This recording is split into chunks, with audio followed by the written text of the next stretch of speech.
Inflation का जो मामला है ये कुछ बढ़ता ही चला जा रहा है। इन पाकिस्तान और पिछले कुछ सालों में देखें तो इन्फ्लेशन की शरह जो है वो इतनी ज़्यादा हमने हाई नहीं देखी।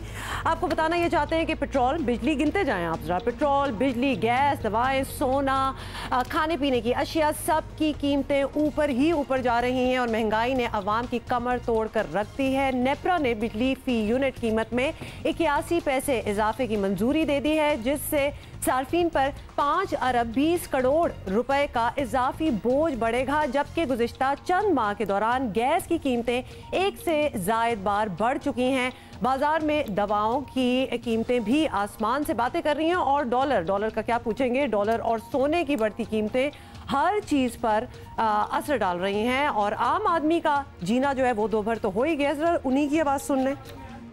तो ज़्यादा कीमत बढ़ गया, हम क्या कर सकते हैं? कैसे बच्चों को पालें? तालीम भी नहीं दिला सकते हम। जो उम्मीदें इस हुकूमत से इस आवाम को थी वो इस पर पूरा उतर नहीं रहा है और आने वाला वक्त मैं समझता हूँ कि खुदकशियों का होगा। गरीब आदमी तो मर गया। तब्दीली का ये नई तब्दीली आई है जिसकी वजह से ये गरीब आदमी तो बिल्कुल तब्दील हो गया है। ये तब्दीली हमारे बुरी तरह गले पड़ गई है। सोचा होता ना क्या और क्या हो गया। गरीब आदमी की कमर टूट गई है, बहुत ज़्यादा महंगाई हो गई है और तेल महंगा होने की वजह से ये और ज़्यादा महंगाई हो गई। मैंने खुद PTI को वोट दी है तब्दीली के लिए, पर आज जब ये महंगाई की शरह देखता हूँ तो सर पकड़ कर बैठ गया हूँ। जितनी हुकूमत ने बातें की थी आने से पहले कि PTI ने 6 महीने में तब्दीली आ जाएगी, तब्दीली के नारे धड़े के धड़े रह गए। घर का निजाम चलाना बहुत मुश्किल हो गया यार। रोज बरोज जो भी ये महंगाई कर रही है इससे गरीब आदमी का घर का खाना पीना मुश्किल हो गया है। ज़रूरत है ज़िंदगी में अपाज होके रह गए हैं।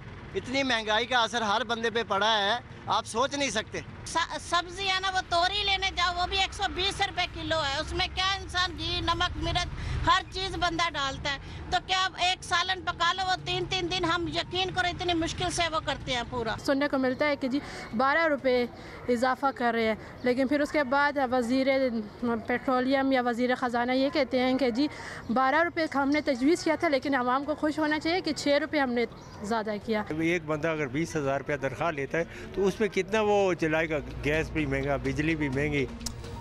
आवाम की राय आपने सुन ली। आवाम कहते हैं कि हमारी कमर टूट कर रह गई है। दूसरी जानिब पेट्रोल इसी महीने 6 रुपये महंगा हुआ है, जिस पर वज़ीर पेट्रोलियम ने आवाम को शुक्र अदा करने की ताकीद की, जिसकी एक खातून अभी बात भी कर रही थी और वज़ीर ख़जाना का बयान भी इससे कुछ कम नहीं था, जो कि लिटरली ज़ख्मों पर नमक छिड़कने के मुतरादिफ है। जो अगर चेंज है वो तो IMF के एग्रीमेंट के बिल्कुल ऑपोजिट है, क्योंकि हुआ क्या है, इंटरनेशनल प्राइसेस बढ़ी, ओगरा ने डिटर्मिनेशन की, ओगरा ने कहा कि जी टैक्स रेट के मुताबिक जो है 11 रुपए कुछ कीमत बढ़ जानी चाहिए। हमने 6 रुपए सिर्फ बढ़ाई, तो कैसे बढ़ाई? हमने अपना टैक्स कम कर दिया। तो अगर IMF की बात हम माने तो टैक्स और बढ़ना चाहिए था, हमने टैक्स कम कर दिया।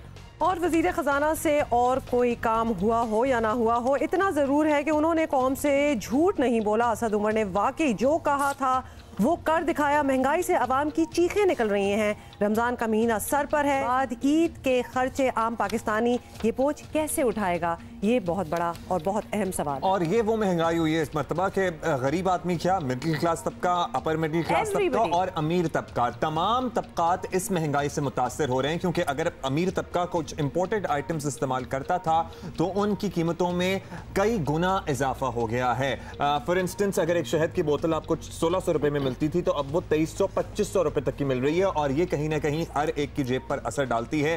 Chairman consumer rights protection council Shakeel Baig साहब हमारे साथ मौजूद हैं, उनसे बात करते हैं। शकील साहब शुक्रिया, आपने वक्त दिया। इस वक्त महंगाई जिस तेजी से बढ़ रही है सर, आवाम तो पिसकर रह गए हैं। क्या इस तरह की सूरत हाल में कंज्यूमर्स के कोई हकूक हैं या क्या करें वो बेचारे? सार्फिन को इस वक्त जिस नहज पे पहुंचा दिया गया है इस महंगाई ने, मैं समझता हूं कि आने वाले दिनों में ये एक बहुत बड़ा, मैं समझता हूं कि पहाड़ किस्म का खड़ा हो जाएगा सार्फिन के लिए। और अभी से अगर इसे कंट्रोल ना किया गया तो आने वाले दिनों में सार्फिन बहुत ज़्यादा मुसीबत में मुब्तला होंगे, और जो कि नज़र भी आ रहा है। अभी इस वक्त देख लें, स्टेट बैंक की अपना कहना है कि मार्च का महीना एक महंगा तरीन महीना गुजरा है। तो अगर मार्च महंगा है तो अप्रैल और फिर उसके बाद मई, जिसमें रमज़ान नवाज शरीफ होगा तो क्या हालात होंगी सार्फिन के लिए। बहुत सारे मसाइल जो है ना वो सामने खड़े हैं और मैं समझता हूँ कि इसके ऊपर अगर अभी भी अथॉरिटीज़ ने कोई एक्शन नहीं लिया और इसको रोका नहीं इस महंगाई को तो शायद ये एक बहुत ख़तरनाक मामला खड़े कर सकता है। अच्छा, बेग साहब, पे कंज्यूमर्स के लिए ऑप्शंस क्या रह गई हैं? दवाओं, बिजली, गैस की कीमतों में इजाफे से ऑब्वियसली आपका रोज़ का बजट जो है वो तो बिल्कुल हिल जाता है, ख़राब हो जाता है। अगर ये सब कुछ महंगा हो रहा है तो क्या सारिफ इस पर कहाँ आवाज़ उठाए? क्या अदालत जा सकता है? उसका कोई रास्ता है? इसमें कोई शक नहीं है कि बिजली गैस की कीमतें बढ़ना और ये है असल वजह महंगाई की। और इससे एक तरफ तो वो है कि उसकी कीमतें बढ़ रही हैं, दूसरी तरफ उसके पहनने ओढ़ने के कपड़े महंगे हो रहे हैं, तीसरी नंबर पे उसके खाने पीने की चीज़ें महंगी हो रही हैं, चौथे नंबर पे माए श्याम सर पे है। तो अदालतों में जाना बनता ज़रूर है सार्फिन का, लेकिन क्या जाएं। इस वक्त सिंध में जो कंज्यूमर कोर्ट्स बना दी गई हैं वो भी अभी पूरे तौर पर इम्प्लीमेंट नहीं है। उन कोर्ट्स में जाके देखें, जज ज़रूर बैठे हुए हैं बेचारे, उनकी तनख्वाहें नहीं मिली हैं। दूसरी तरफ वो कोर्ट्स में ना तो कोई सामान है जिसमें बैठ के वो कोई काम कर सके।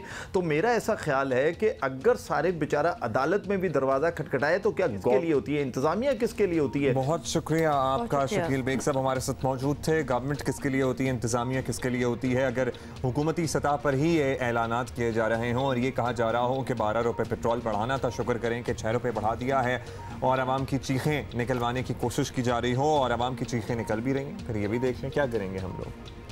परेशानी है कि एक्चुअली क्या होना है वो आगे? जो खातून थी ना जो 120 रुपए किलो तोरियों की बात कर रही थी, और तोरियां अगर आप 6 लोगों का या 5 लोगों का घराना है तो 1 किलो तोरी में आप खाना नहीं खा सकते, कम से कम 3 किलो लेनी पड़ेगी, क्यों पक के इतनी सी हो जाती है। और मतलब वो वाली चीज़ों की प्राइसेस, मतलब टमाटर, ये तोरी, ये सब्जियां, ये जो कि लिटरली लग्जरी आइटम्स नहीं है। आप गोश्त की तरफ तो अभी हाथ भी नहीं लगा रहे, आप लिटरली सब्जियों पे ही बैठे हुए हैं and that is slipping out of your hands. ये बहुत ही डेंजरस प्रेसिडेंट है, आई वुड से। इसको रिवर्स होना बहुत ज़रूरी है।